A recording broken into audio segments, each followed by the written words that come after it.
It's been dark and gloomy the first 2 weeks of the season, so we had to bring in some sunshine and rainbows and palm trees. We've got that with Jimmy Palm Trees, James Palmer, joining us today. James, are you just full of sunshine today? I guess. I mean, we can lie and say that we are. It's a pretty pleasant evening or morning or whatever it is. I'm all out of whack with my time zones. Where have you been, London? I haven't been to London yet this year. We'll probably head there eventually. Yep. But I did Ravens and Bengals in Cincinnati, a city forever gray, and it smells like weed all the time, like more than Denver. Wow. Really? Yeah. In Cincinnati? In Cincinnati. Oh, Wow. yeah. Just nothing else to do? I don't know. There's not a lot going on in Ohio. I got my Buckeye shirt on Yeah, right now. being an Ohio State Huge guy. game this weekend, guys. Huge game. Buckeyes, Irish. Whoa. Anytime You might Notre, find me in South Bend on Saturday. Somehow find a way to get there. anytime Notre Dame plays in a big game, they always seem to choke it away or just get blown out. I appreciate your Ohio State's gonna appreciate win. your support. Yeah, Thank you. yeah. Yeah. No, let's try to talk positive as we can, as much we can out of 0-2 start. Ooh. Well, you know, there are some positives. Maybe 7 of the past 10 seasons, an 0-2 team has gone on to make the playoffs, including the Bengals I was just there. last year. And they're 0-2 were. again. Yep. You think they make the playoffs? I don't know. I don't think so. Think the Chargers make the playoffs? Really? No. Think the Vikings make the playoffs?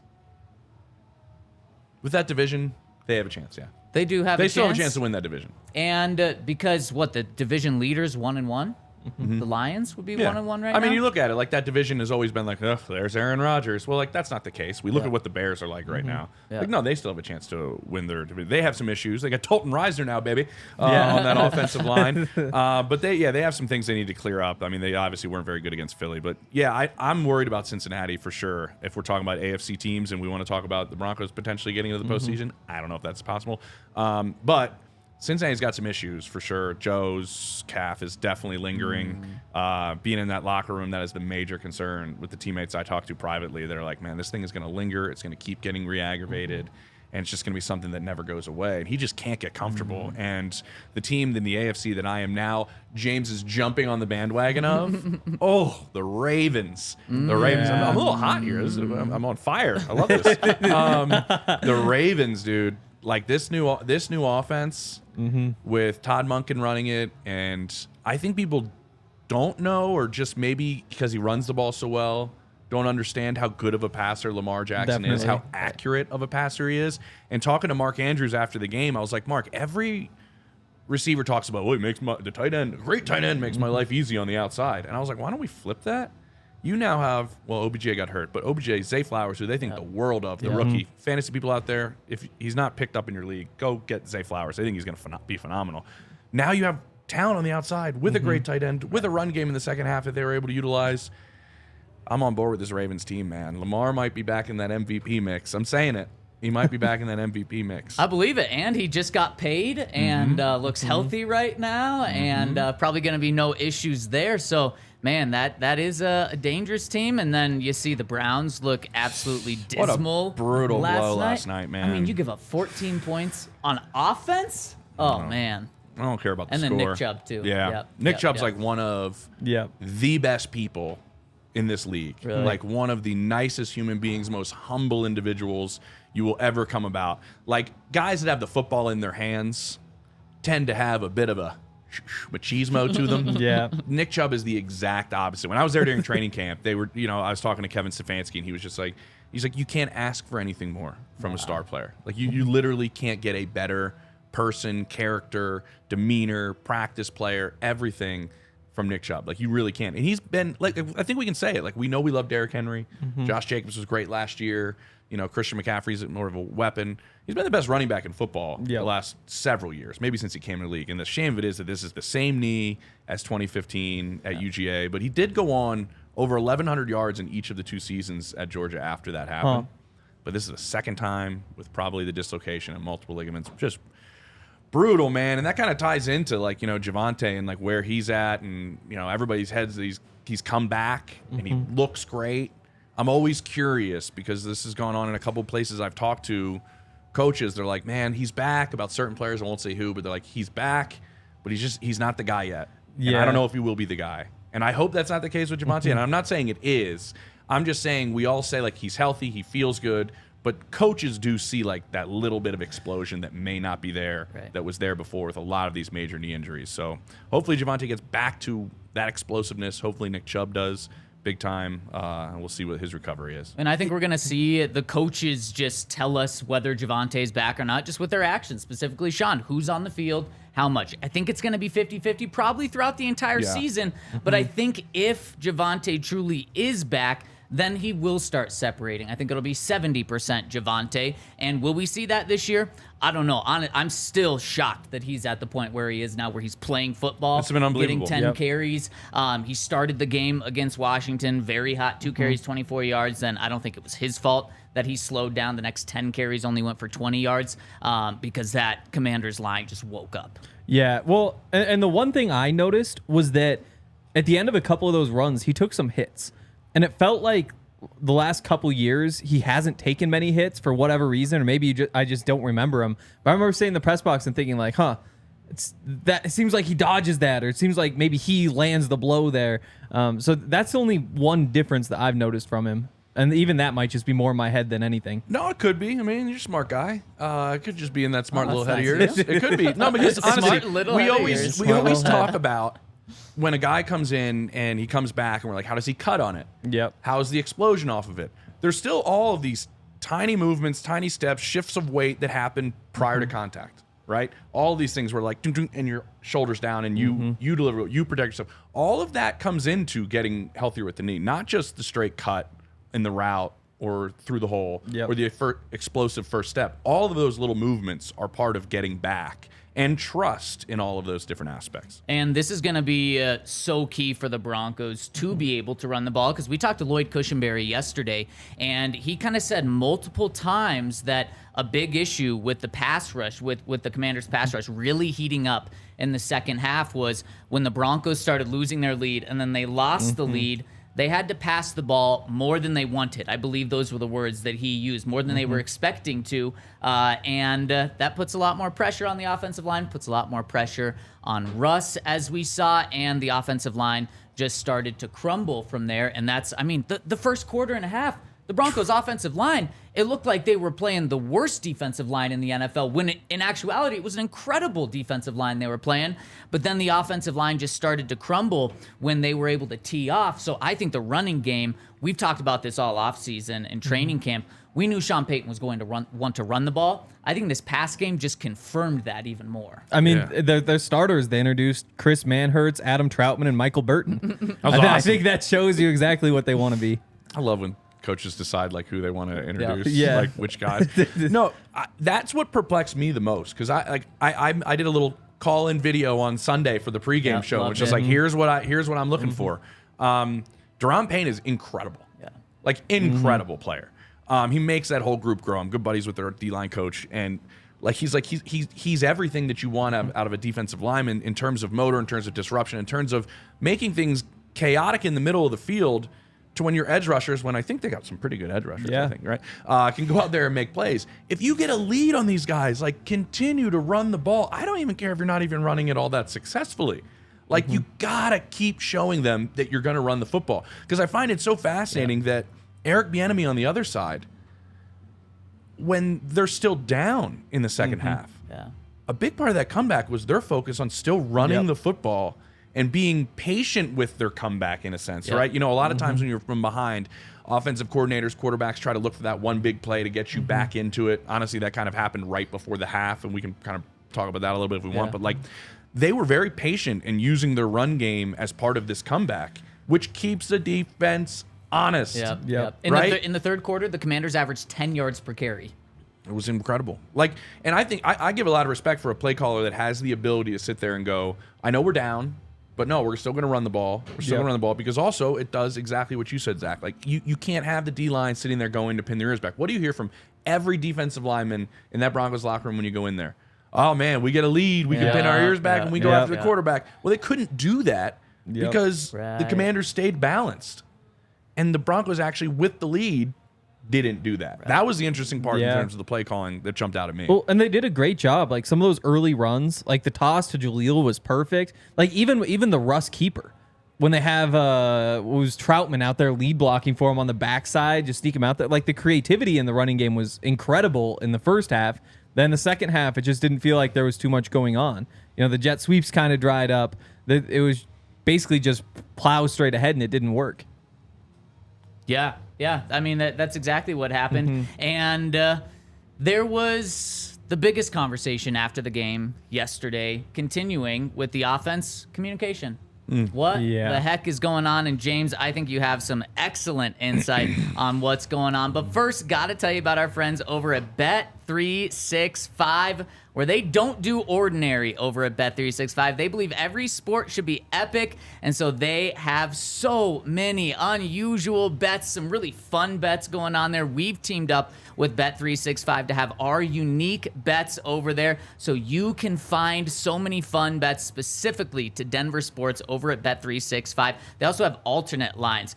You can bet on a 99-yard pass to be scored in a game. You can bet on so many different things, so make sure to check out all the unique things they've got, plus all of the ordinary bets that you'll find anywhere else over at Bet365. Use that code DNVR when you sign up. You bet $1, you're going to get $365 in bonus bets when you bet just $1. So use that code DNVR over at Bet365 at sign up.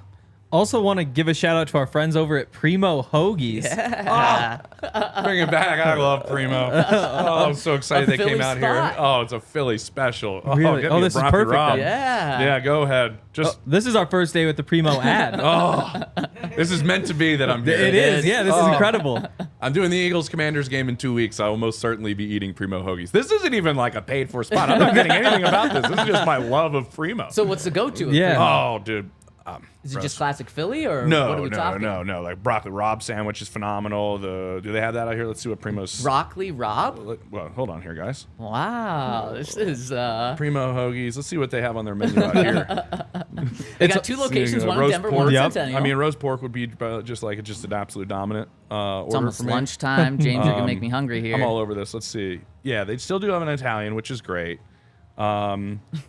Cheesesteak, I wouldn't really. It was really not really my jam there. Okay. But I mean, oh yeah, the Diablo's there. Okay, they got a lot of the good stuff out here. Yeah, definitely go check it out. They make all their food with only the highest quality Thumann's meats and cheeses. They're sliced fresh to order. They're served on Primo's award-winning seeded rolls, and they bake those fresh every day. So throw the best party on the block. Order a bunch of Primo for your friends. And there's locations in Denver and Centennial. You can order your party trays in advance and online at primohoagies.com. It's not just a hoagie, it's a Primo.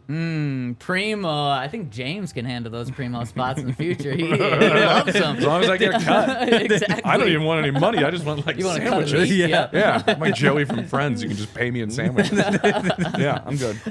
So can the Broncos pay you in sandwiches to figure out what's going on with this offensive communication breakdown, James? I do have an education degree from The Ohio State University. There you go. Listen, it's kind of funny. I think actually, Zach, I talked to you about this. I'm trying to find it. I talked to you about this. Hey, you brought the notes today. I did bring some notes today, guys. I got to find a thing I did. Remember when I asked Sean Payton during training camp, what have you learned about the process between being the play caller in a quarterback's ear over your years? Yeah. Because I know we all do that this was a problem last year. Right. And I remember him saying 90% of the issues happen from the play caller.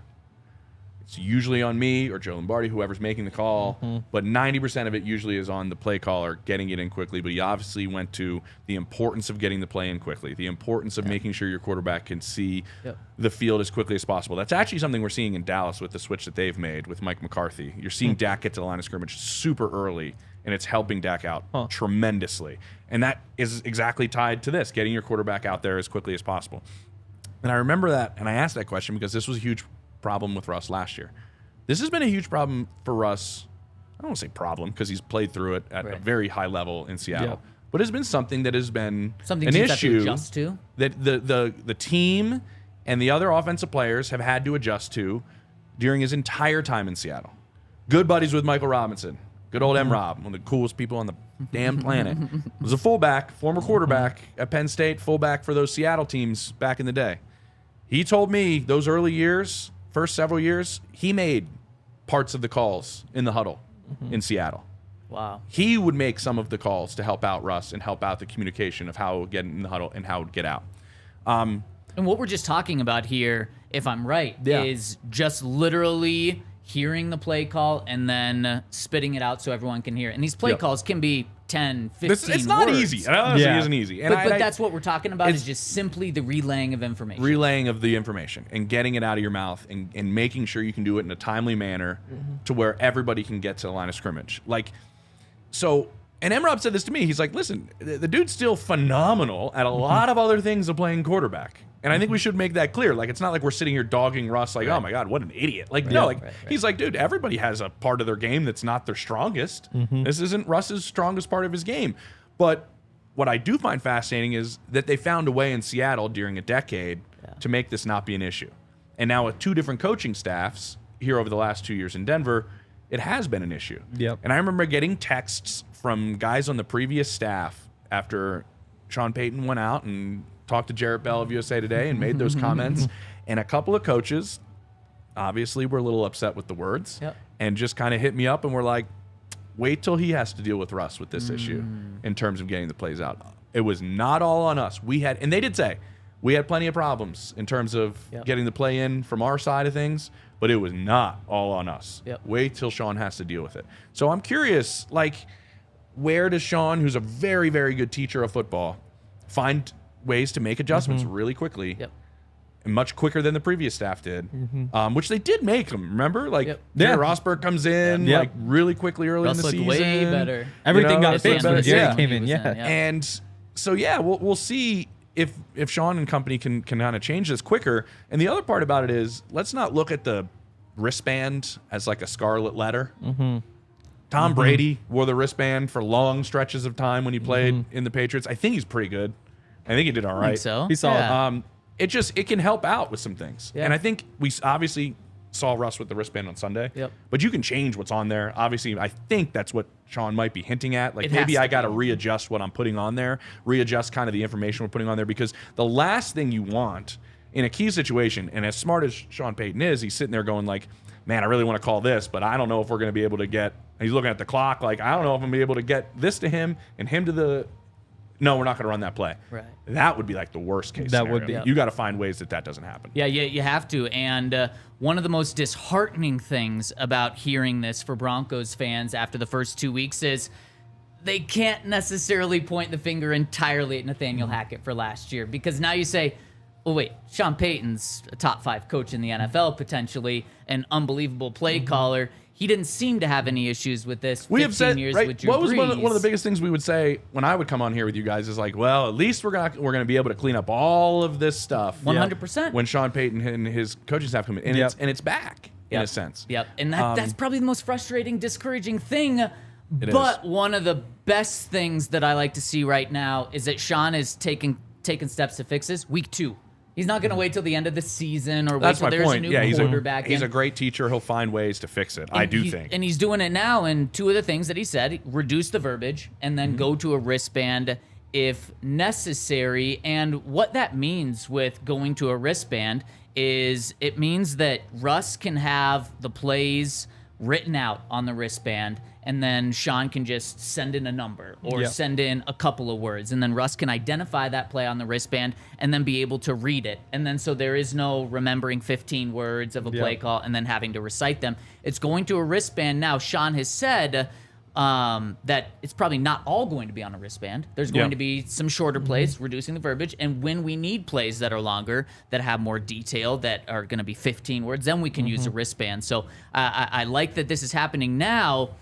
But my question, and I had this question yesterday, and James, I think you have some insight on this. My question is, how did this just pop up week 1 and week 2? I mean, this couldn't have been perfect all throughout training camp, all throughout the preseason, and then just pop up, especially with Sean Payton. You think he would have addressed this earlier? Yeah, and I remember talking to Sean, him saying, like, that's why I'm pushing this so hard during training camp, right? I'm trying to get everybody to the line of scrimmage as quickly as possible. Remember, they kept trying to get that tempo going as quickly as possible in camp. So he's like, so we can get used to being there early, get used to Russ seeing the defense and doing all this to prepare them to have this at a high rate of speed.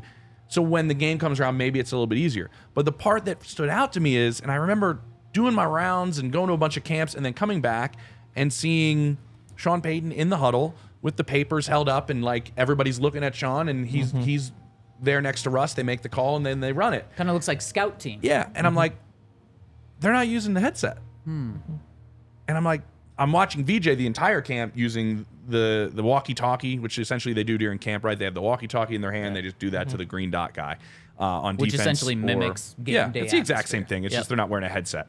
So they have the walkie-talkie going to the player. And I wasn't seeing that on offense. And so I was thinking, now that this has all come back, I'm like, did they not work on it in camp because it was slowing down the whole process? Like that, this is an issue with Russ, and we can't be radioing to him doing that, and then our whole practice slowing down, and it's affecting our progress on offense with the other 10 guys out there having to get work done. Yep. That's a guess. I could be dead wrong on that, and that's why they weren't doing it. But if it's a problem, why aren't you practicing it during camp? My only thought is maybe you weren't practicing it because it was slowing the process of camp down when you have so many other things you have to accomplish. Yeah. I don't know. That makes sense. I'd also be curious whether Jameis Winston and Teddy Bridgewater, like, were they doing the exact same thing Drew Brees does? Because I know that initially Sean was putting a lot on Drew. Like, Drew was calling out every word of the play every single time, like all 10, 15 words. And I wonder if that got pared down a little bit when they switched to his replacements. I mean, there was like several replacements, right? Teddy Bridgewater. There was Taysom Hill gets in there with Taysom Hill's like packages, but he actually played. And then Jameis and Trevor Simeon. Yeah, a couple of starts. My man Trevor, he can handle a lot mentally. 100%. I mean, it's in the Big Ten, but I don't want to give any love to any other school. But Northwestern's a pretty smart school. I mean, so you'll Trevor give can them the handle academics as long as you get the football. Oh, big time. Yeah, their football's terrible. It's awful. I mean, he's a smart guy. I don't know how it's not up to me to fix it, but I do think Sean has the ability to fix this. I think just figuring out what was going to happen, and maybe they just assumed this wasn't going to be as big of an issue as it was. It wasn't really big of an issue in week 1. No. Or at least we couldn't see that it was. Yeah, right. And here's the other part: this game was at home. Yep. Like, communication only gets more difficult on the road. That's a good point. So, Yeah. So how long does this take to fix? Because it seems easy, like just shorten the verbiage, go to the wristband, but that's a different way of doing things than they've been doing for 6 months, more realistically, like the past 2 or 3 months on a consistent basis. Well, I think the speed in which it gets corrected, to me, is how well do the other 10 guys know their job, and probably a couple of other guys' jobs too. Right. Because they all got to pick it up just a little bit quicker in the huddle. Maybe a little bit more is on them, like I was talking about with them, Rob. Like, maybe the rest of the group has the ability to kind of pick things up a little. Oh, okay. Like, you're going to need to know your assignment without hearing the whole thing, possibly. Exactly. And then you make the adjustment in your head as another player. If that's the case, then it could pick up pretty quickly. Or they find a perfect solution to this as an offensive staff and fix it pretty quickly. And I mean, that's not out of the question either. And what's one of the things that Sean Payton keeps telling the media and then keeps telling the players is we have to improve as fast as we can in the first 4 weeks. It's all about a fast start. And the Broncos have been anything but that. So I think Sean's going to try to implement this 100% this week. And it's going to be key, especially going up against the high-tempo, high-scoring Miami Dolphins offense, where the Broncos in the second half, if they get down, they're going to have to, they're not going to be able to do slow drives and waste a lot of clock. They're going to have to be running fast, get up to the line, either doing really fast substitutions or not doing substitutions at all, because that second to last drive that the Broncos had, when they got the ball with 7 minutes left and they didn't kick a field goal until after the 2-minute warning, was just infuriating. For Sean Payton, starting off with him, and then fans as well. I mean, you could feel the frustration in the crowd just watching it, being like, we're seeing the clock going down. What is going on? That has to change right away. Yeah. I'm curious what your approach would be against Miami. What would your approach be? Oh, boy. I mean, it's tough. I think first of all, defensively is easy. You got to keep the safeties back. You make sure you don't give up anything deep. Make them complete a bunch of passes to get down the field and hope they screw up at some point. 100%. Offensively, though, I don't think you can worry too much about what the other offense is doing. It's probably just figuring out what you do best. So I think the outside runs have gone well. So I think I get some of those tosses going to Javonte. I think you want some of those same crack tosses that were working. Hopefully you can get something going in the middle, and then the short passes. So I think a lot of it's just like letting Russ cook on the underneath stuff, which is what he's been best at so far. You got to get some deep shots in there, but I think a lot of it's that quick game and some outside runs. I think arguably Russ has been best at the deep shots. He's only been given three opportunities. One, the dude really does throw one of the better deep He balls does. He does. of the last 20 years, roughly. And one of the deep balls turned in the first game, turned into a Cortland Sutton pass interference that he was able to draw. That was a successful play. Then the other two, this past game, Marvin Mims for 53 yards, and then another one for a 60-yard touchdown. Yeah. I think, actually, that the Broncos need to do even more deep shots because we saw them take the methodical approach down the field, and that put up 16 points against the Raiders. Yeah. You do that this week, the Miami Dolphins are going to beat you by 20 points. At the same time, what they've done so far has made them the most efficient offense in the NFL. Like there is something to that. Points per drive, they're sitting in first, and the defense is in last, which is pretty crazy. Yeah. So that's the point I wanted to get at on what your approach would be.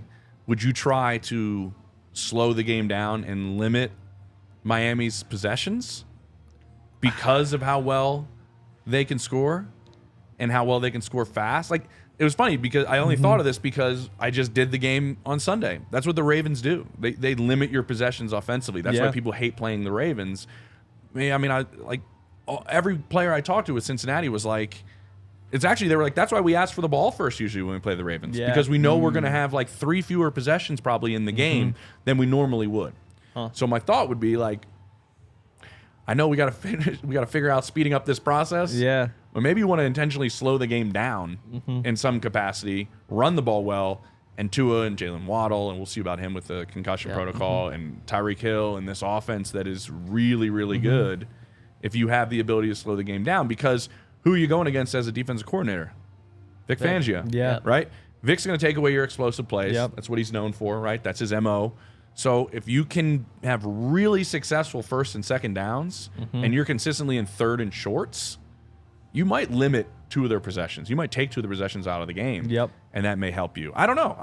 I'm curious what the game plan would be. The issue, and I know you can't draw everything off the pass game, but Sean said one of the biggest disappointments and issues with the Broncos this past game was first down, not converting first down. And so not only getting behind the sticks there, then it puts you in trouble, but also what if you go down, which is not crazy to say, what if you go down 10-0? Can you slow down the game? I think good, patient offenses that have established things can, but at what point does this Broncos offense say, man, we need to get something going right now, and then put you in a tough spot? I mean, this is a really tough game coming up because of the players that you're going against, but also kind of this mind battle. How do you approach this? Yeah, this is the start of a really tough stretch. I mean, really tough stretch. You get look at it one now. easy Bears game, easy in quotes. You're on the road. Justin Fields is explosive until he threw that just crazy pick 6. I mean, they were in the game. Hey man, the represent Bucs. the Shaq Barrett though, man. Yeah. Yes. What a cool moment for him. What an unbelievable moment. Yeah. Just want to talk about good people. Like, what an unbelievable moment. Yeah, like just because after the Bears, it's Jets, Chiefs, Packers, Chiefs, Bills, Vikings, Browns, Texans. Pretty tough. Yeah. That is pretty tough. So the Broncos are going to have to get this figured out, or will big changes be coming specifically to the quarterback position? I mean, at what point does Sean potentially think about making a change, or is it just way too early to even think about that?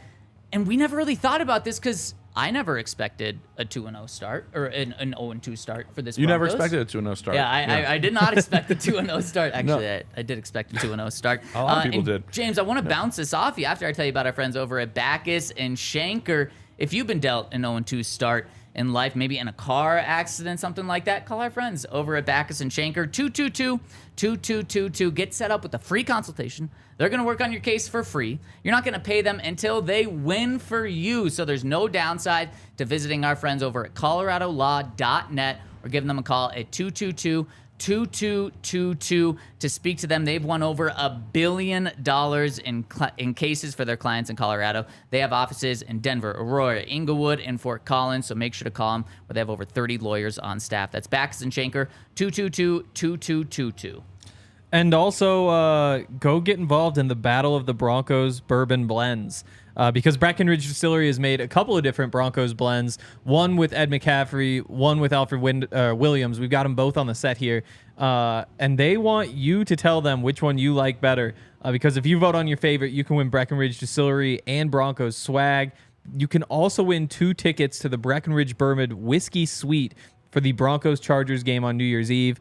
So post your favorite Broncos photos to Instagram. Use the hashtag BroncosBourbon. On December 1st, they'll narrow it down to 10 favorites, and then there will be a fan vote after that, and whoever gets the most votes wins the tickets. If you want to enter, head on over to BreckenridgeDistillery.com/bourbon of Denver Broncos, and there's hyphens in between all those words. So check out, have you tried the Breckenridge bourbon, James? Yeah. Yeah. I have. I don't want to talk about, my buddy started a bourbon, so I drink his bourbon quite a bit. Fair. I won't give any free plugs. Because you guys are doing Is bourbon your go-to? Buddy's Bourbon. Yeah, it's Brothers Bond. What I no, I make a mean Manhattan at home. I mean, just phenomenal Manhattan. I'm not gonna lie, but I've been getting really into tequilas more lately. Just more into the tequila game. Right? I'm right there with Let you. go of it. That's I'm my a tequila guy through and through. What's your tequila of choice? There's a Mexican brand that I like called Juarez. That's like reposado. I also really like Patron because it's smoother. And Okay. Casamigos, even though it's a little Casamigos. bit more mainstream. It is mainstream. Yeah, The Clune, that's- man. George Yeah, Clooney, yeah. like Yeah. I kind of like that one too because it's sweeter. When Yeah. I'm like in the mood for like a cocktail that's a little bit sweeter, that's a great one for that. Okay. What about Lobos 1707? Now Good we're one. plugging all sorts of different tequilas. That's What? a good one. That's a good You one. like that one? Yeah, it's actually I've pretty never good. even heard of actually. that one. Oh no, I got invited to a tasting with Lindsey Vaughn here in town a couple Wow, weeks back. big time, Name okay. drop. She's an investor in it, and her boyfriend, I believe, is the guy who started it. But man, they got Maverick Carter, LeBron, Draymond Green, Were they all Jimmy there at Iovine. this tasting? We were all at this tasting in Rhino. No. They all The came guy back who to my started house the guy after. who started Lobos 1707. He was there. Lindsay was there. We hung out with them and tasted everything. But yeah, he's got a lot of sponsors behind it, man. His mezcal's really good. His blanco's good. We're gonna have to do a most famous person in your phone at some point, James. See that Rolodex. You're like, oh man, I got to scroll. I got so many. Maybe that's our No. top 5 today. Maybe top 5 people in James' phone. Okay, so where do the Broncos go from here? Well, you want to talk about Russ, right? Where do we go with Russ? I will say this. It's definitely too early to make a quarterback change. I mean, Way we're too 2 early. games into this Totally pairing. agree. Totally Sean agree. has done too much in this league as an offensive mind. And Russ, honestly, has won too many games and played at too high of a level for really long stretches to say after 2 games, like, is it Jarrett Stidham time? Like, Well, no. and he's also sitting there with like the number 4 passer rating in the NFL. Exactly. And we're seeing we're seeing stretches of really good play. Yep. And so, yeah, this is going to continue to evolve and adapt and grow between the two of them. Grow specifically. I mean, I'll say this. I don't think Kevin O'Connell is Sean Payton, and I don't think Kirk Cousins, a lot of the times, is as good. Steve White, relax. A lot of the times has not been as good as Russell Wilson. Yeah. Right? 100%. And how did their season progress last year together when they were trying to get everything rolling as a new offensive mind, a new play caller with an experienced quarterback? Yep. It took them a little bit of time. I Yep. mean, I think we saw that on the quarterback documentary, right? Because I did their games early in the season. I did their games late. Like when they played Philly week 2 of last year, it was not good. Later in the year, way better. I mean, they were humming as an offensive team. Yep. Having the best receiver in football helps that. But my point is, the two of them accomplished too much to say like, I think it's time to move on. Like two games in. Right. Where I am concerned are 2 plays that stick out from this game the most to me. One changed the game, and one was part of ending the game. They both happened towards the end of the half and end of the game, and that was Russ using his legs.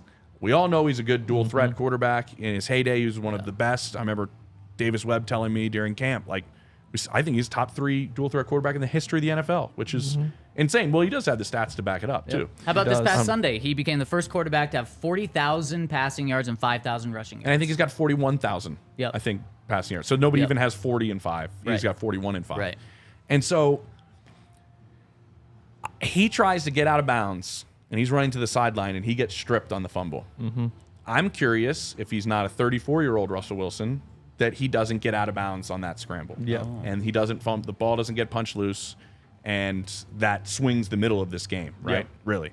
Then towards the end of the game, they have no timeouts left, right? He gets flushed out to his left. He's running, he's trying to get out of bounds. Does he get out of bounds? Nope. He was tackled in bounds. How many seconds came off the clock on that play? A lot of seconds. A ton of time. And what, he was a foot away from being out of bounds? Exactly. That's why, like, I don't know if he's lost just a half a step in terms of we've seen him get out of these situations his whole career.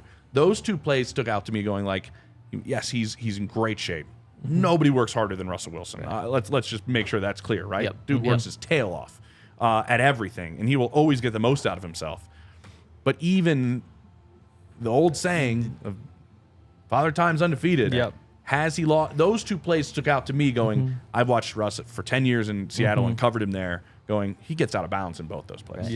Well, I mean, and of course he's lost a step. That's not great. Everyone's going to lose a step from when they're 24 to when they're 34. Not Mike McDaniel on Monday Night Football. That was incredible. It was like his Yale wide receiver heydays. This week, I mean, I know some Broncos fans, it's easy to not like Vic Fangio just because he didn't succeed here, although he didn't do anything like awful here. But Mike McDaniel, it's so hard not to like that guy. Not only the character he is, but being a ball boy for the Broncos, growing up in here, Aurora, and now you have to not like him this week. Yeah, you gotta not like him.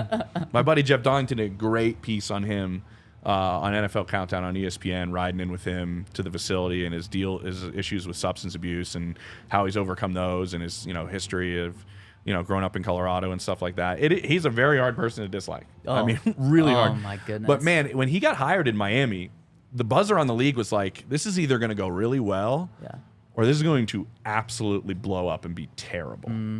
It's gone really well. Was the buzz like that the same with Sean McVay just because of how young he was? No, there's a lot more of like, oh, this is so going to work.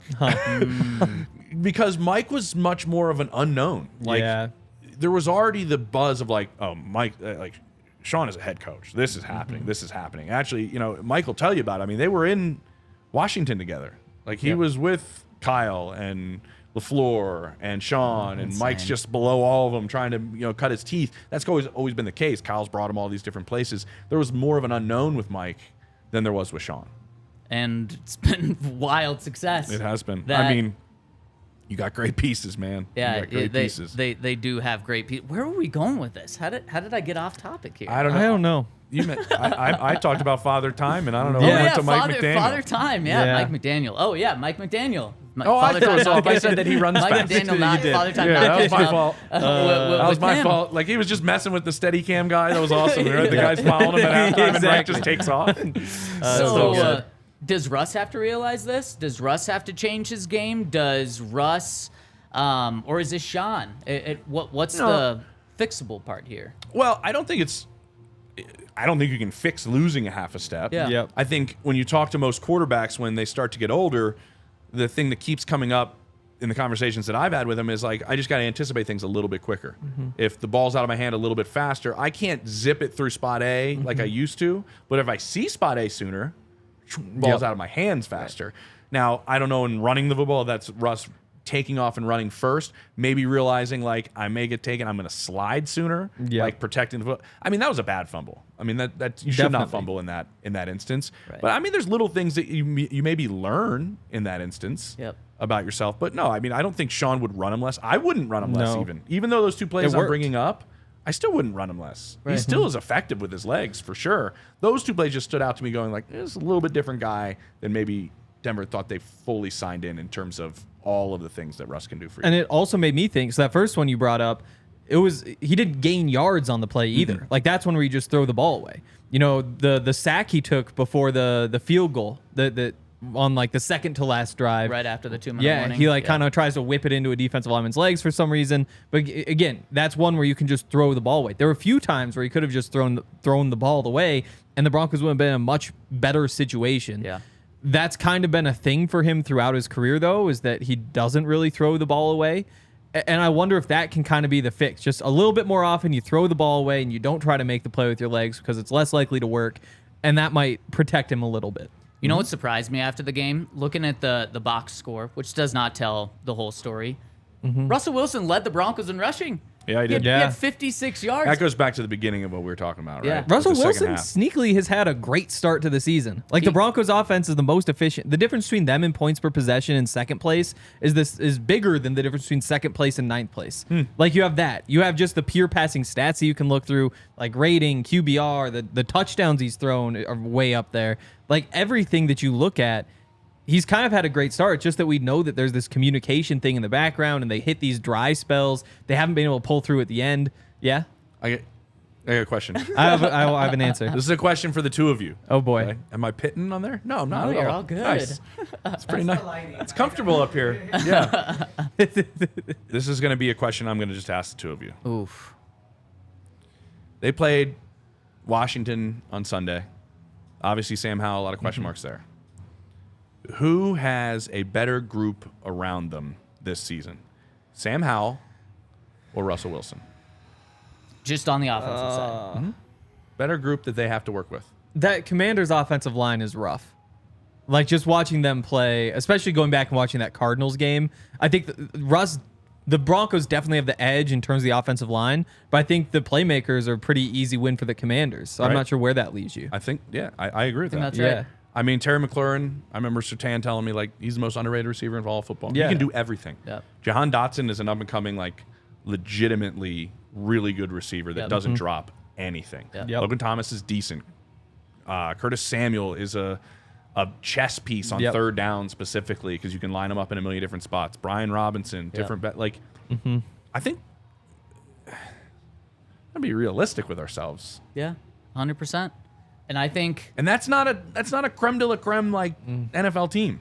No. Right. No, it's not. And that's one of the things that Sean Payton said after the game, which was, he was spot on, but he was concerning. He said the defense was poor today. It was. The Commanders moved the ball, scored 30. We give up 35 points to the Commanders, and we're going to play a lot better offenses moving forward. And Great he's point. spot on. He's spot on. And you just look the week before. They did hold the Raiders to 17 points, but the points per possession was the worst in the NFL in week 1. Now the Commanders do this, and a lot of people in the comments section are saying this is not on Russ, the 0-2 start. And it's certainly not all on Russ. Probably the majority isn't on Russ. A lot of people are saying the defense.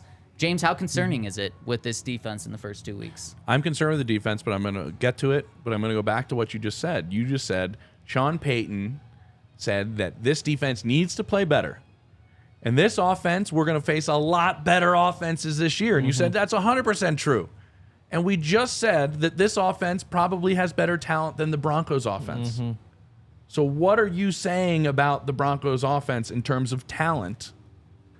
If we just broke down that Sean Payton says there are a bunch of offenses that are better than this Commanders offense, but we just said the Commanders at the skill positions are probably better than the Broncos. It's a really good point, and it's obvious that the Broncos are lacking talent. That makes me nervous. Yeah. It- Then you have to concerning. bank on the difference between Russell Wilson and Sam Howell. That's the probably- separator. Yeah. And that's why you pay quarterbacks what you pay quarterbacks, because a lot of times they can make the rest of the group Yep. that much better. And Sam Yep. Howell looked incredible. He looked good. He looked specifically in that second half, but we'll go with what you're saying, James.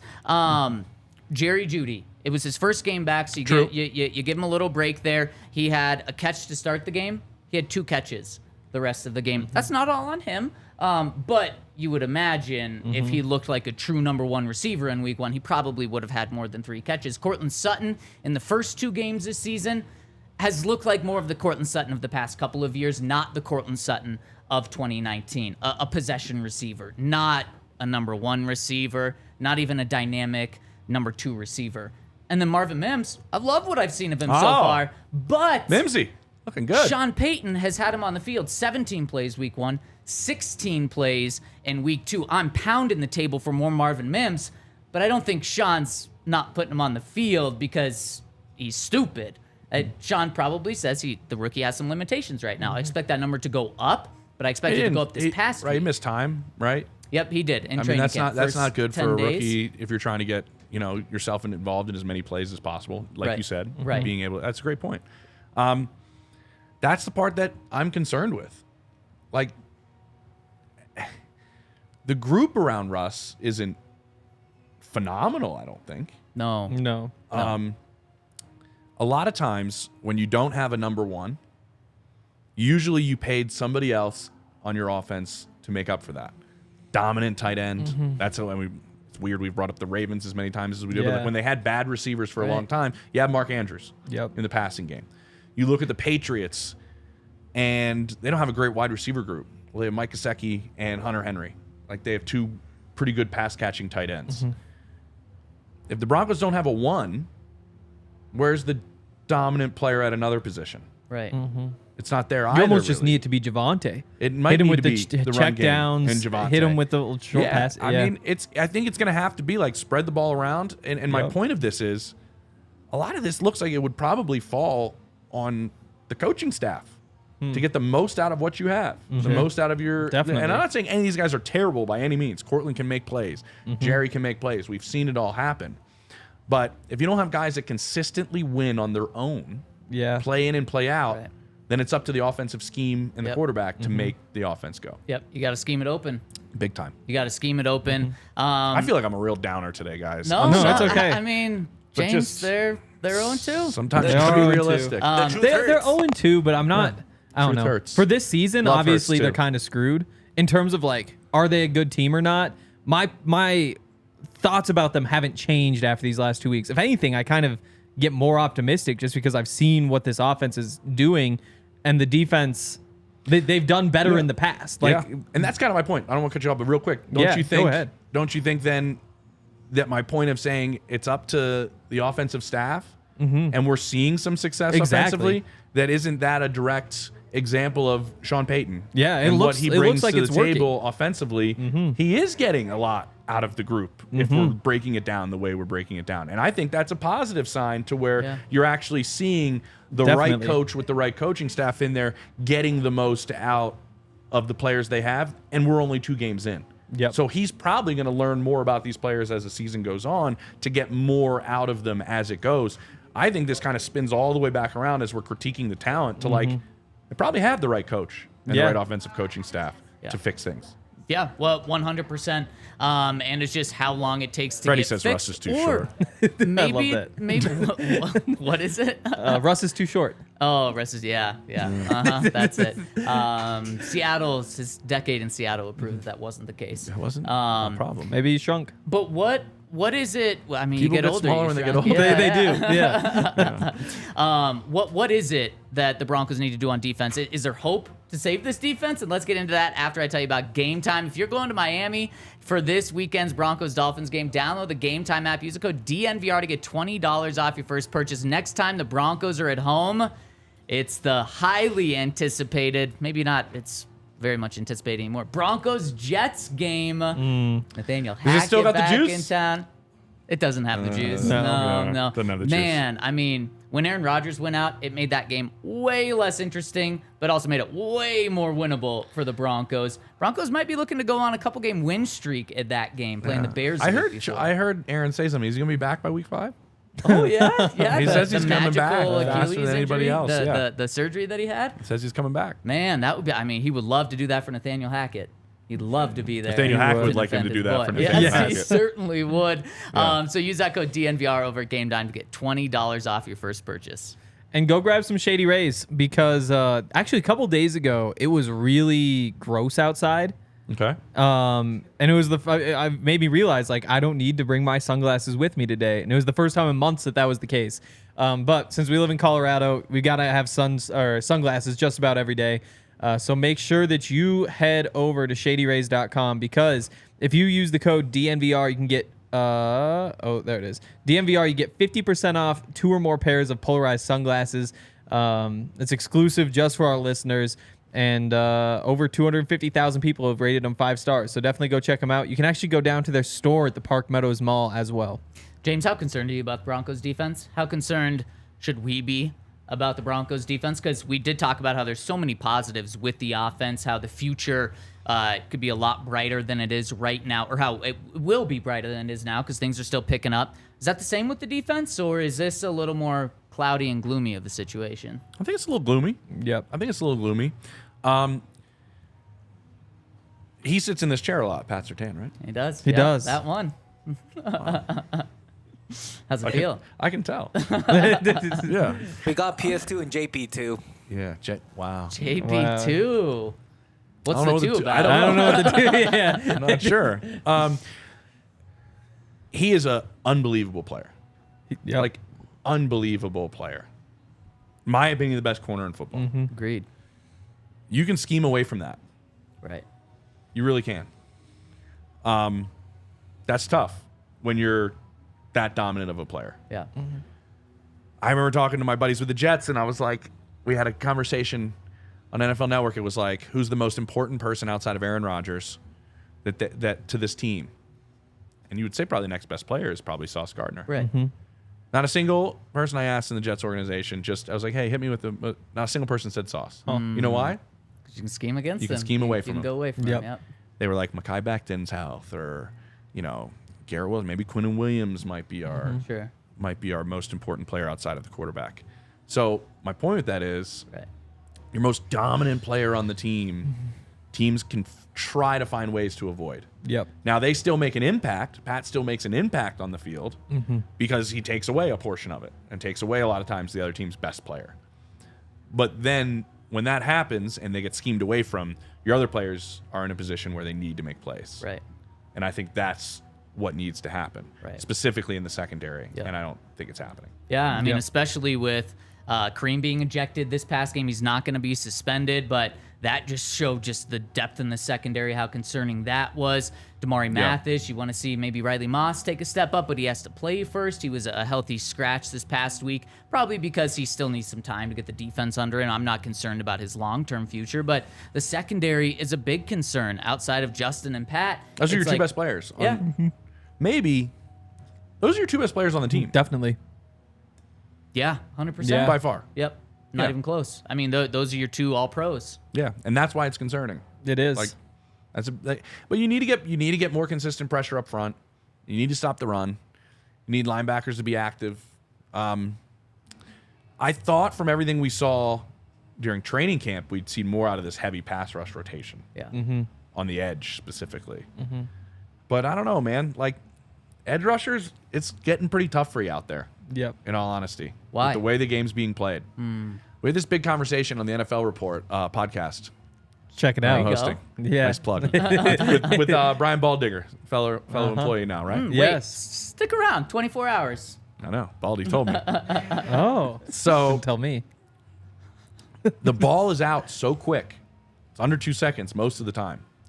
Being an edge rusher is so difficult in getting impact plays from your edge rushers because it's hard to make an impact unless the ball's held on for that third read, that fourth read, Right. or else the ball's out. Right. Yep. So your interior pass rush is extremely important. Yep.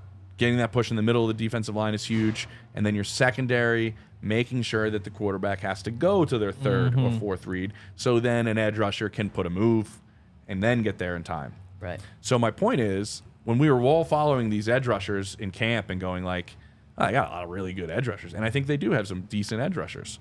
Like, sometimes there's stretches where it's really tough to make an impact as an edge rusher. The whole D-line needs to go and make an impact. That's Right. what we saw from Washington, Yeah. right? Yeah. Most of Yeah. that stuff happened because of how good the interior portion of the defensive line is. And I think that was the question mark we also had, but it was probably overshadowed by the edge rushing situation of like, how's the interior part of the defensive line? Right.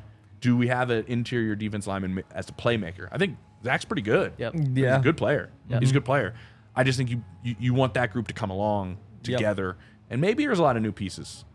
You know, like it takes a while for an end and an edge to start playing games off of each other. Right. And sometimes getting a feel. Yeah, I mean, I don't know, but I need a little more push up front if that's what's going to happen with the Broncos secondary is people are just going to find ways to get away from Pat. Well, I was going to say that's a way to connect the two because then that puts even more stress on the secondary, specifically the guys not named Justin Simmons and Pat Surtain. Because, like you said, James, if your quarterback has to get to his third read in order to buy time for that pass rush to get there.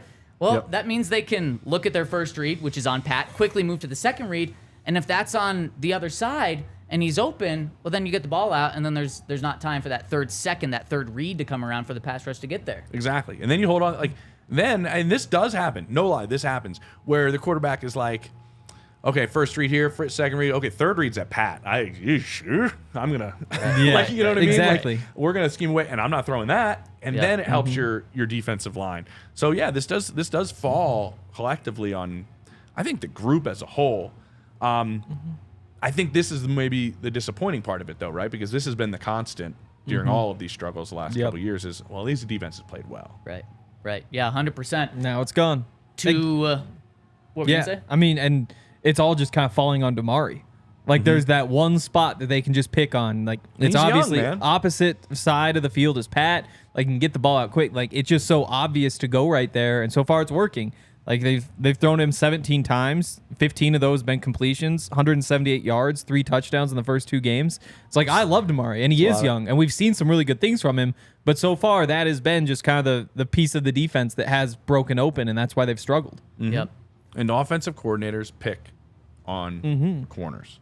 They do. Always. They do. Always pick on corners. And it's going to be pretty easy to know where I don't want to go with the football when you play the Broncos. that is for sure. And so what do you do this weekend? Like, if Jalen Waddle plays, I wouldn't think Pat shadows anybody, in all honesty.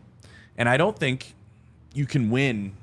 I don't think you can shadow Tyreek anyways. I don't think there's you no can. That's player the one like him guy in the history of the world. That speed, you can't defend. And the stamina, too. Yeah. Like, You when should- he's just running down the field, like, you just can't run with him You every gotta play. watch that Chargers film if you're Vance Joseph.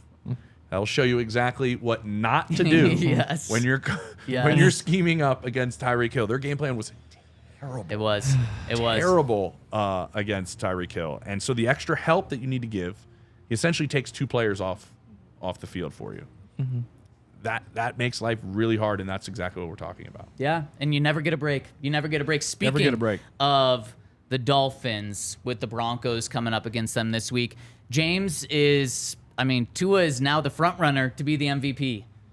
You've been around so many different camps in the past couple of months. Tua's the front runner for MVP? He is. It just changed, I believe. Okay. Is he the real deal? Because, that would seem like he's the real deal. His offense has got almost 1,000 yards in the first 2 games, yet there's still this hesitation from a lot of people. Where if this was Mahomes, Josh Allen, Joe Burrow doing these exact stats, everyone would be like, hell yeah, this guy absolutely deserves to be the front runner of the MVP. And yeah, of course he's the truth. But there's just always this hesitation with Tua. Well, there is, because you don't know if Tua's going to play 17 games. Yeah. That, honestly, that's the concern. If he's going to stay healthy and play, when he's healthy, there's nobody really better. You put all these people at the top that are really he can put the ball in the tightest windows in the smallest spot, hitting guys in stride. Obviously, that's extremely important when you're have players that make plays after the catch he has. But half of that is Tyreek's not catching balls back here and then trying to go make plays after the catch. He's extremely accurate. He gets the ball out of his hands really quickly. Mike McDaniel schemes things up really, really well. He's playing great. I will put this out there, though, and this was a really interesting thing that got my Ohio State shirt on, that my buddy Albert Breer from Ohio State with Sports Illustrated put out to a bunch of executives. He was like, Mac Jones and Tua Tagovailoa were both at Alabama with a lot of the same players. Jerry Jeudy and Devontae Smith and Henry Ruggs and all of these different talented receivers that they've had. John Mechie, if you switch them, he asked these executives, and you put Tua in New England and you put Mac in this Miami offense, do you think you'd have the same results in Miami? Most of the executives around the NFL said Mac would thrive in this offense just as Tua is. So a lot of times we are a product of our environment, not to take anything away from Tua, but Mac's also very accurate. Mac's also very smart. Mac also gets rid of the football very quickly. He's got a lot of weapons. I'm not taking anything away from him because Mahomes has won 2 MVPs with a lot of weapons. Yep. You know what I mean? And the first one with a boatload of weapons. Yep. So I think he's playing great. I think the offense as a whole is super tough to stop. They still run the ball well too. But I thought that was an interesting, like, It is. what would you call what he did? Experiment? Yeah. Yeah. I don't know. That Hypothesis he put out there? because they are very similar. Like it is all the same strengths where it's like hitting guys in stride. It's not necessarily having a big arm and fitting That's the ball why into both of tight them windows. thrived at Alabama. Exactly. Yeah. Exactly. Like they're not. You can get away with having a little bit smaller arm when you have that sort of accuracy, and it's just like a perfect fit more than anything. Yeah, and fit is, I mean, change. I got to update my computer. Yeah. I pushed it off another day. I've done that like 14 days in a row now. Yeah, Like, yeah. time to update for security reasons tomorrow. More so than any other sport, the NFL is about fit. You've seen guys leave places and then become extremely successful somewhere else, whether it's scheme, whether it's environment. The NFL is much more about fit. And Tua fits where he's at, like he does. We're seeing and learning if Russ fits with what the Denver Broncos have or what the Denver Broncos are going to be as Sean Payton continues to build that. But his environment fits really, really well. It hasn't fit for Mac at all. No. I think Billy O's done a better job with him than what's gone on there in Than the a past. defensive coordinator. Than a defensive that coordinator and a makes special sense. teams Yeah. coordinator. Yeah. Guys, if you knew the behind the scenes of the anger of Mac Jones, like he looks like a golly gee shucks guy. Yeah. He was like torching that building last year. Just I don't angry blame him. about the Yeah. situation he was put in. So he does fit, and honestly, that's the only thing that matters. Right. They win games because he fits that well. Right. I mean, you can pick apart his game all you'd like. Yep. He fits what they want to do, and he does all of it really, really well. Yep. Well, you didn't sell me that you're sold on Tua as maybe a quarterback for 10 years, but I mean, he's going to be dangerous but this there week. are different, like, there's different ways to win games. Yeah. Like, Brock Purdy's a great fit Yes, he for is. a team that has some of the best collection of talent we've ever seen on a roster. Yeah. That helps, doesn't it? That helps. Like, I find it when you have the ability, as we can take this full circle with Brady with his wristband, Brady has won with a variety of offensive talent around him, whether they were run heavy for a section of years and still won Super Bowls, or they were pass heavy and he's throwing for 5,000 yards and they're winning Super Bowls. Like, that's the mark. And I know he's the greatest of all time, so that's a little different example. But like, when you can, it takes a transcendent quarterback to win as your personnel continues to change. And that's what we're witnessing with Mahomes. Like, as their personnel changes, as their financial situation changes, and he is learning to grow with new personnel around him. He still has the ultimate safety blanket and the greatest receiving tight end of all time. Yep. But that's what we're continuously learning with him, and we're seeing with Tua in the spot he's in. Now, when he doesn't have those receivers, all right, how does he adapt and change? Right. That's when you start giving quarterbacks tons of credit, when they start adapting and changing to the personnel that they're given or have to work with. 100%. Now, James, I want to wrap this show up with this question. What's the Broncos' goal for this season now? Because I think a lot of people thought maybe playoffs. A lot of people thought winning record. Everyone thought better record than last year. And Sean Payton came out in one of those pieces and said he'd be pissed That's off soft. if the Broncos don't make the playoffs. Has that changed? And what is your goal for the Broncos now? My goal is the same as it's always been, and you can accomplish a lot of your goals at the same time while you're doing other things. Like, I think you look at, like, say, the Eagles or the Ravens are teams that are having a lot of change, and they're 2-0. Their goal is a Super Bowl, but your goal is always to, like, figure out what works and how you grow your team. Now, you want to figure out those goals while you're winning games. Right. But that's not always the case everywhere. Sure. So my thought was, hopefully the Broncos can win games while they're trying to figure out my number one goal, which is, will this work between Sean Payton and Russell Wilson? Yep. Will it work for the next 4 years? Yep. Like, do you have the ability when you come out of this season to say, yep, this is what we are going to roll with. We are excited about this. This is working. This is going to continue to get better and grow between the two of us and the rest of our offense with the rest of it. That was my number one goal. My hope, and I think all the Broncos fans' hope, was, you get to the playoffs learning that. Yeah. Yep. You do these things learning that. Sometimes you don't have the luxury of learning your most important goals of the season while winning games. They would have loved to learn about their relationship in these first 2 weeks and be 2-0.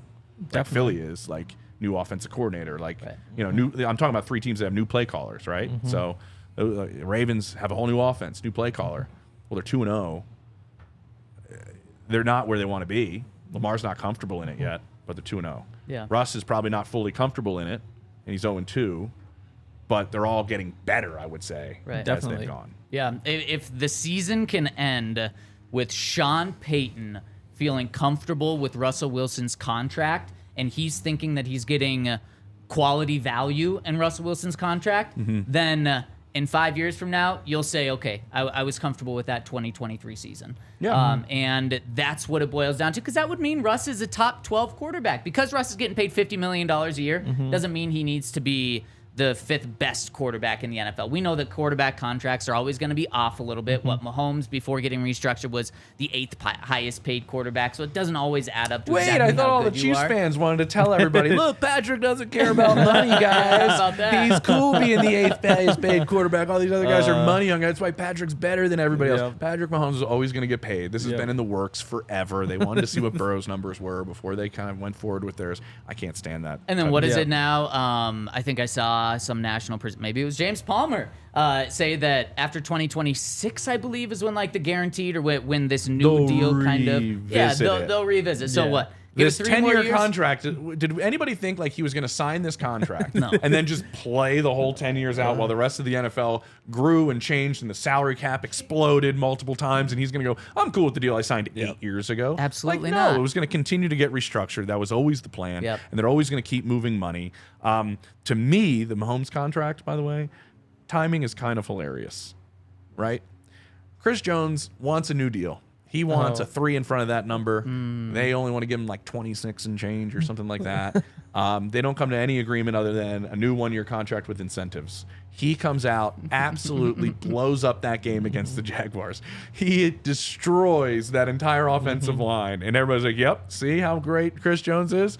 Oh, by the way, we're going to give Pat a new contract. Yeah. It's like those, right that $3 after million you- bucks is right pocket after change. you do it. And it's like, you couldn't give me $3 million more a year. Yeah. And you just gave Pat $210.6 million guaranteed over the next 4 years? Is this Chris's last year in Kansas City? I think so. That's good Almost news. know so. Good news. Only 2 more games Yep. for the Maybe Broncos. the Broncos can get him. Yeah, What about maybe. Travis Kelce? How much more can he have in the tank? I don't know. That There is can't one be guy too much left. that is taking a lot less than he probably should be getting True. paid. Yeah, That is true. That's very true. yeah. Do we have any super chats you hear? We have 3 super chats. Let's hit those really quick. Alex Hoy says, Jimmy, go Bucks. I'm actually flying Bucks. out of Columbus this weekend to go to the game in Miami. Are any of you guys going to be there? We are. Are you going to be there? Where No, are I'm not you? doing that game. Where What are you? game? I may not have a game this weekend. Whoa. I know. So I might try to go to South Bend. Wow. Yeah, there you are go. kidding about that.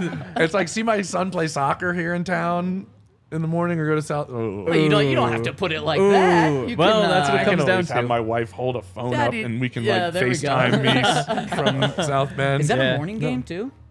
No, it's Or late. is it a night game? It's late. The Yeah. football I'll be in game my or soccer backyard. game? Yeah. No, I don't know actually where I'm going. I got Commanders Eagles week 4. There might see some things change around. Cam lives in Miami, so Cameron Wolf Right. will be at Oh, that yeah. game. Yeah. Yeah. I don't know where I'm going to be There at. you go. Maybe you'll be in Notre Dame. We will not be at week 3. We'll be at week 4, though, Chicago. So if any of you guys, I know we got a big contingency in Chicago. Henry and I are going to be there. So hopefully we see you out there. Next super chat from Judo that says, stadium. to what? Love Soldier Field. Oh, never been. So No, long, I've Soldier been. Field, I've like but I walked love it. around it. Yeah. Yeah. Looks It's cool. a dump, but it's beautiful. What do you love Yeah. about it? Oh, it's an outdoor cold stadium. Exactly. I mean, it's awesome. It is everything. I like outdoor stadiums. Yep. Right by next to the lake is what, like, I go by views of press boxes. Seattle has the best view of any press box. They have a nice view of the lake. If it's early in the year, it can be really pretty. Yep. And it's right there, just south of downtown, like right there. It's hard to get in and out of, but I do just, there's a mystique to it. Growing up, going there a bunch because both my parents are from Chicago. So going back and seeing the grandparents and going to games at Soldier Field, awesome spot. But saying it's a dump means that you're not It's hard- surprised they're building a new one. No, not at all. They're building it in Arlington Heights, where my dad's from. But they, it's a hard stadium to work, press box wise, get around wise. Yeah. Hard stadium to work, but Yeah. cool. Judo says 2 games into the season, and Williams has 39 more rushing yards than Russ. Where is the run game? Yeah, I mean, this week we knew it was going to be tough to run. Like, you just don't run well against Washington. That's just how that goes. Week 1, I guess, was probably a little bit more concerning. But even then, I think Javonte had like 5 yards per carry. Or maybe it was Samaje who did. And Javonte is at like 4.5. So I'm not too worried about it. I think that this week was just a really tough situation for a running game. Yeah, I mean, you look at the rushing stats for this week. Javonte got 12 carries for 44 yards. And then Samaje got 1 carry. Yeah. Kinda That part's blows I'm my a mind. little fascinated about. Like I thought we were gonna have this ground and pound type of like two-back set. I thought we were gonna see a lot of two-back sets and stuff. So I mean, it is still super early. I think, is. and I think that's an important thing, James. I think it's super early. I think things will even out. Probably not this week, because if the Broncos get down, I think we're going to see exactly what we saw this past week. The They're Broncos just got up. well, yeah. But then Yeah. once they got, even when they were losing the lead, they felt like they just had to throw the ball and kind of be in comeback mode, even though they were ahead. And then when they were actually behind, they really had to be in comeback mode. Yeah. You give up one big play to start the game against the Dolphins, you're going to feel pressed the rest of the game. David Freeze comes in and says, any comments on what's happened over at the Fan yesterday? DNVR could use a big O. A wild shakeup in the media landscape in Denver with the Fan. Some big names let go. Some guys that I've looked up to my entire life. That's crazy. Darren McKee. Yeah, Big Al and D-Mac. Like, I listened to that show every day when I was in college. Like, that was the first radio show I ever actually started listening to. So the fact that D-Mac is gone is pretty crazy. Yeah, man, I would say this. D-Mac is good radio, man. He's great. Well, he's He great really at is. what he It is a does. skill. None of us have it. Yep. But it's a skill. I'm just kidding. It's a skill to stir the pot and not be fully hated. And I'm not lying. Like he knows how to do it. He Yep. knows how to be that guy. And doing good radio is a really, really, really good skill. And he's phenomenal at it. He's really good at it. So yeah, I was kind of shocked coming back into town and seeing kind of all that. I've texted a bunch of dudes and whatnot. But yeah, it's kind of wild, real crazy. wild. We'll see what ends up happening. But we'll see what Philip Lindsay does, man. Yeah. Yes, You know? we will. Yep. See what Phil's doing in the drive time. I'll say this: Phil's honest, so Yep. Yep. that might be good radio. Phil's an honest dude. He doesn't pull any punches. So That's how he was with the media when he was Yes. talking as a player, and Big time. we enjoyed it. big time. Yep. And last comment coming in from... Oh, that was the last one? Well, that'll do it for us today, do it for us James. today. Thanks so much. You brought some sunshine here. Did I? I didn't think I brought a whole lot of sunshine. You did. I brought a whole lot of realistic expectations that Yep. we'll see. It's 2 weeks in, but I have some concerns. But you get alleviated from some of those concerns when you have an experienced coaching staff. 100%. true. Like I think right now, if we were sitting there and it was the previous coaching staff that had a lot of people doing what they're doing for the very first time, you're going, I don't know if he can fix it. We've seen Sean get through things a lot bigger than an 0-2 start. Even Yes. though I don't think has it ever happened for him? I think Once. it has. Once? He Right. went 0-2 and then 11-5, made the playoffs, Yep. won a playoff game that season. There you go. So it's Yeah. happened. It's There you go. happened. And I'm we'll- pretty sure he's about 500 in the month of September. Maybe like just over 500. But then Interesting. October, he goes crazy. And I feel like Hey. the Hey. Patriots, they consistently started 500 their first couple of games of the season, and obviously we know how all of those seasons Bill turned Belichick's out. motto always over the years has been, you don't really know your team until a quarter of the way through the season. And that's the greatest coach in the history of the league. So maybe Broncos fans can take some solace into that the greatest coach in the history of football believes you don't really know who you are until a quarter of the way through the year. And Sean So- Payton keeps pointing to a quarter of the way through the year. 4 Yep. games. Look, we got to improve in 4 games, see where we're at. What is a Less than quarter 2 of the way weeks from through the there. year with 17 games? Is it like somewhere in that middle of that game? Yeah. It'll be the Gonna Jets game. No, but Take like a timeout midway in the through second the- quarter Is it and say, like I finally mid-second see quarter? it. Yeah, midway through the Jets game. Yeah, midway through the Man. Jets game, Maybe you're Nathaniel halfway through the Hackett year. can help Sean dissect what his team is midway through that game. I wonder what that pregame exchange will be. You think there will be one? Hackett said Sean crossed the, what do you say, broke the coach's code. I think Sean will go up to him. I really do. I think Sean will go up to him. Man, then it'll be a Dion, I should say Coach Prime, Jay Norvell situation where he says, keep the cameras rolling at the end of the game. I found it. 54% wins in September, 76% in October. It's a pretty good jump. Yep. Yep, that's a big Pretty jump. good jump. Maybe we'll see that with the Broncos. Pretty good jump. That would start not this week, but the next week, because October 1st, Broncos Bears in Chicago. James, thanks so much for Appreciate rolling it, with guys. us, giving us your insight today. We will be back on the podcast tomorrow. We got a special guest. Oh, We got special guests, so special stay tuned. guest. We'll see you. Oh, the biggest thing I want to talk about, I forgot to mention. Well, let's do it. We're not out. Oh, we're not? What do you think about Russ's splits? First half, second half. Oh, that's year. a concern. Like somebody posted, the Broncos now have the longest. Let's see, it's 9 games in a row they've had a lead at halftime. They've lost, which is the longest in NFL history. Like if they just won all the games that they led at halftime last year, they would have won 11 games. This year they'd be 2-0. Yeah. And So- obviously Russ is a big factor. So Russ first half stats this season: 23 of 27, 85 completion percentage Yep. for 279 yards, 4 touchdowns, and 12 first downs. Yep. 0 picks. 2 second halves: 22 of 39 for a 56% completion percentage, 206 yards, including with the Hail Mary. Yep. 1 touchdown, 7 first downs, 1 interception. They were coming out rolling. Part of me thinks that is coaching. Sean is coming out with a fire script. Yep. How about that first 15? That first 15, what he's doing during the week, going, oh, I'm going to exploit these tendencies right off the jump. That is showing you the offensive mind of Sean Payton. Now we have to see it happen in the second half and adjust. And I actually looked at Russ's splits for his career. He's far better in the first, even though we remember him being this guy who's always come back in games and like played great in the fourth quarter and stuff. His stats are throughout his entire career far better in the first half than they are in the second half. I think that's coaching too, though, because Pete Carroll, by the way, in all of this, should be getting some love. Yeah. Oh, yes. Over this past year, he has Pete's the solidified man, dude. himself. It's like Pete's the man. an elite Hall of Fame all-time coach. And that's fascinating. Now, why doesn't Sean do a scripted second half? Maybe he does, but Well, why you can't wouldn't really you do script. that? You can't script a second half. You can't triple stamp, double stamp, Lloyd. You can't script a second half because you don't know what adjustments the other team's going to come out and make after the first half. So nobody scripts a second half, really, around the league, because you've now already adjusted to what the rest of your game plan is going to be. Right. So then you go off of that. So really, obviously, those first 15 are figuring out what they want to do. Getting successful during it is obviously a big part of it, but nobody comes out and like really scripts the second half. You usually come out, a lot of teams come out, like if they're going to know they're going to get the ball, they come out with like the first 3-4 plays. The whole offense already knows. right. But that's about it. Yep. Yep. So, I mean, that's fascinating split between the first and second half. Yeah. And then you look at the offensive production. Up until less than 2 minutes left in this past game, the Broncos had 6 total points in 2 second halves of football. Now, they got the field goal. They got the Hail Mary, which helps that. But, I mean, it's they need to do something different. And that does start with Sean Payton in the second half. And second half's all about adjustments too. So as the compliments happen on the script and what the work's been done, you're still probably trying to figure out what you want to do second half. That is something I guarantee Sean's saying, like, we have to be better coming out of the gate and making our adjustments in game. James, you just threw a Hail Mary right there before we thought we were done, and then Bonus you threw a Hail time. That's That's you want JP2. you want a 2-point That's conversion here? JP2 right there. It's bonus time. You want a 2-point conversion, or is there going to be some PI? Oh, that was you want my opinion on the play? Yeah. Oh, that was a PI for sure. Yeah, of course it was. It was obvious. Of course it But was. you shouldn't have been in that situation in the first place. It's That's so the true. thing.